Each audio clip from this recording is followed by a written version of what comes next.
as she touches on everyday topics and issues in our lives, encouraging and uplifting. And now, without further ado, introducing Tika Talks. What's going on, great people? I am Tamika Marable King. Thank you for tuning in to Tika Talks.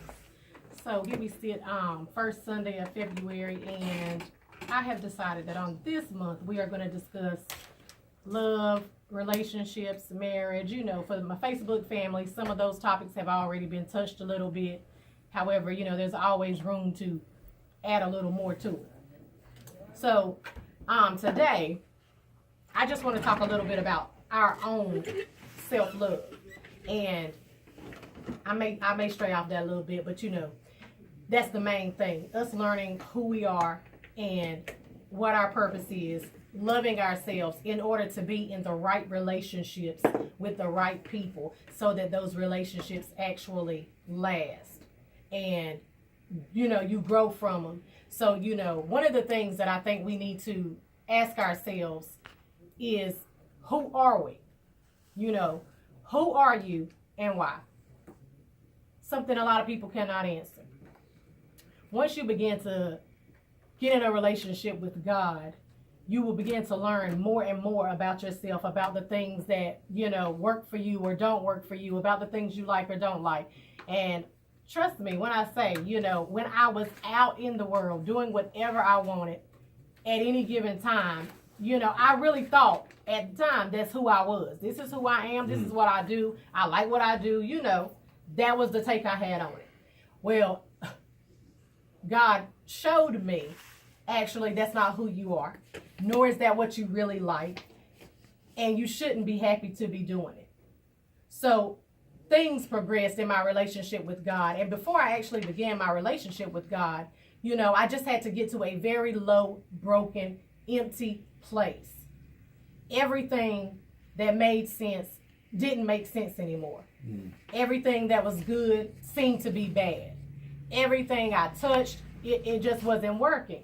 So, you know, I had to get to a very, very dark place internally before I realized how vital it would be for me to actually invite God in. That he had been knocking on the door of my heart for God knows how long, and yet I had not actually allowed him in because I was too busy doing my own selfish thing. So, you know, during that time that I experienced this darkness, and, you know, I've had, you know, that's been up and down. You know, we all go through different things throughout our entire life. It's not like you only have one encounter of being broken or experiencing some level of darkness, you know. But what I found was that I really, really needed God. So somebody was sent to me, somebody was ministering to me, somebody was helping me with my prayer life. And I really appreciated that. You know, it was something I desperately needed because I was like so ready to give up and call it quits on life altogether. Then I wouldn't even be sitting here knowing what I know about myself or about life or about God had I just thrown in the towel at that time, because there was so much more than what I could see. So I was experiencing this darkness, and, you know, God was just telling me, you are great. You know, there is greatness inside of you. And our ability to be great is not measured by the world. You know, the things that the world says, it's actually measured by our ability to serve. So y'all know I'm big on serving, okay? You know, I definitely feel that I'm a servant of Jesus Christ. And I say that and I mean it. But in doing so, I have to have a real relationship with God. And having that relationship with him allows me to have a great relationship with myself. And because of the relationship I have with myself, then I'm allowed to have a wonderful relationship with my husband, to have a better relationship with my friends, to have a good relationship with my children. And again, all of these relationships, things go up and down. You know, it's not like any one relationship is going to be perfect, because of course that is impossible. But what is possible is that we learn how to love ourselves properly so that we can then love other people the right way. See, when we don't love ourselves, we struggle to really love others. And that is big. And people don't really get that. They think, you know, hey, I love who I am. But everything you do clearly says, I don't like who I am. You know, the way the world is set up and the way the media is set up, they want us to desire to be other people. They want us to, pretend we're someone else or go and have surgery to have the body of someone else. And all the while, you're uncomfortable, you're not happy, you're in a miserable state because you can't be happy trying to be something you're not. So, everything, it has to be set in the proper way, in the proper place. And God places us in places where we need to be in order to develop, in order to grow, in order to learn who we are, in order to love who we are. And sometimes we're mad about the place we're in.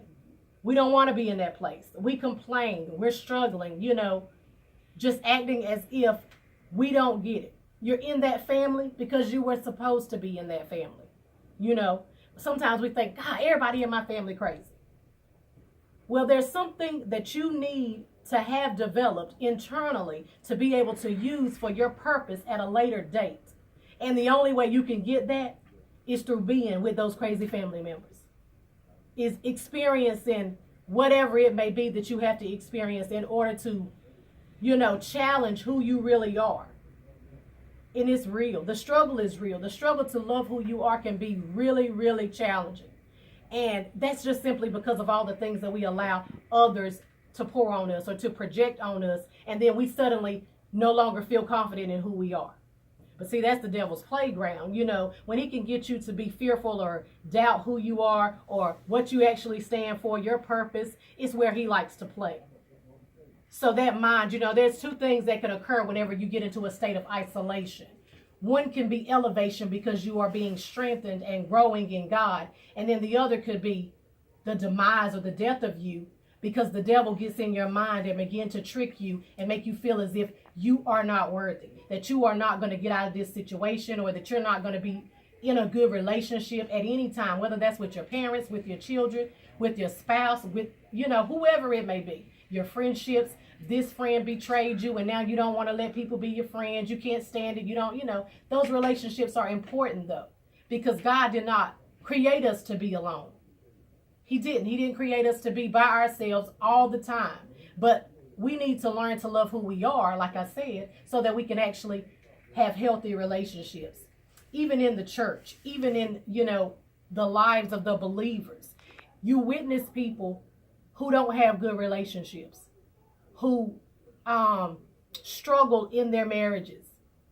And that's not something you're trying to look up to. So you just tell yourself, oh, if they can't get it right, I know I'm not getting married. I don't want to get married. I don't need a husband. I'm fine. You just want to be independent. But it's unhealthy for you to think that you only need you at all times.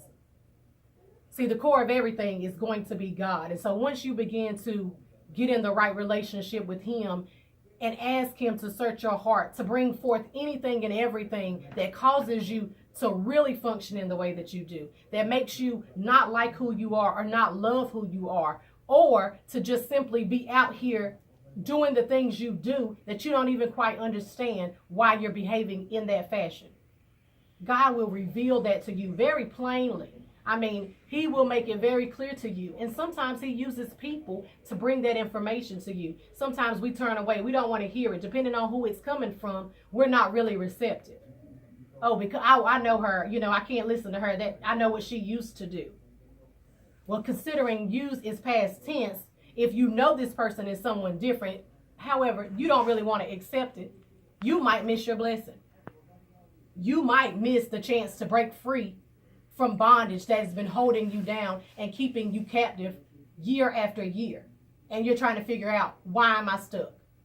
Why am I still here? Because you want a relationship, whatever the relationship is, again, to be one that actually helps you, that actually allows you to grow. So you have to ask yourself in any relationships that you may currently have, and I'm talking, that's around the board. I'm talking family, I'm talking friends, I'm talking co-workers, I'm talking lover, husband. If those relationships do not help you to be better, those relationships may need to end. And sometimes, we just hate to hear that. Sometimes we think that we should stay in a relationship because we've been there for so long. And it's the same with ourselves. We don't want to change because we've been in this place so long. Oh, I've always been the person with the bad attitude. Or I always was the person who would speak up and say what was on my mind.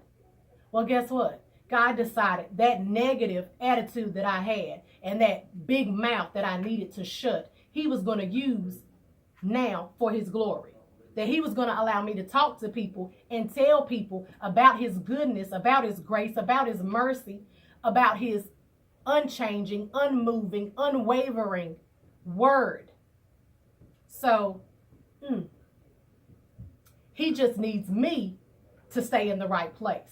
So where I'm placed, I'm thankful for. The family I've been placed in, I can't complain. It's not a perfect family. Sometimes we get on each other's nerves. But God, I still thank you. Because you knew what you were doing in order to build the person that you have created right now in this seat, on this day, speaking this word. He knew exactly what he was doing. So for whatever place you're in on tonight, you need to trust him. You need to begin to say, God, whatever it is you want me to do, or you want me to learn about myself, help me to do so. Whatever it is about me that is not going to be able to, go into the next level with me or transition, God, take it away. You don't want to be a hindrance to your own self. But whatever lies the enemy has told you all the days of your life, or that your family, friends, whoever it may have been, the enemy used them to tell you how ugly you were, how unimportant you were, and, that you just were never going to be anything. God is saying, yes, you are. You are beautiful. You are going to be something. And we got to function in that. So I'm encouraging somebody, even if you are 80 years old and you have yet to love who you are, that you need to stand before your mirror and understand you are exactly who God created you to be, and you need to begin to love yourself on tonight. That's real. I absolutely love you. Do what you do best. That is being you. I really pray that during this month, as I try and discuss, love, relationships, and marriage, that everybody gets something different, that you can take away something on every Sunday as I sit in this seat and try to express whatever God is giving me to share with you. Because I do understand that currently in my own life and in my relationship, I would have never thought that I would have the ability to love like I do today, or to be in this relationship that I'm in. My marriage is so great. And I don't say that in a boastful manner. I say that giving all glory to God, because he put us together. And then on top of putting us together, he created this bond that we have. It's something that we nurture daily. It's something that if you get into a relationship, you have to be able to nurture it. You have to spend time with each other. You have to communicate. You have to be forgiving. So, I'm just putting that out there. But let me really wrap this up. I absolutely love y'all. God bless you. Have a wonderful week. I've already told you to do what you do best, and that's being you. We'll see you later. Wait a minute, it ain't over yet. The party ain't over yet. Oh, okay. The party ain't over yet. How did your mama-in-law do today? She did awesome. She did awesome. She did really good. Yes, topic being something about the name Jesus, and yes, it is. It was great. She did good. She did good. She sure did. All right.